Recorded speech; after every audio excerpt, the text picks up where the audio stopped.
Best-selling romance authors may pahigayon og book signing tour sa Sugbo. Si Jad Conde sa report. Romance and new adult authors Colleen Hoover, Taryn Fisher ug Kristen Bray may pahigayon og book signing tour sa Sugbo sa niaging Sabado.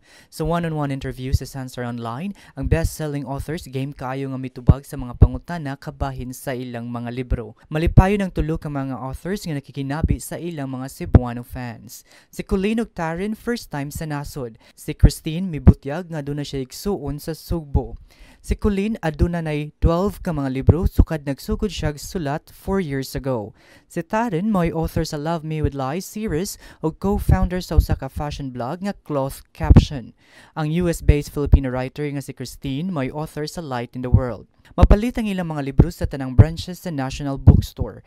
Alang sa Sun.Star Pilipinas, kini si Jad Conde.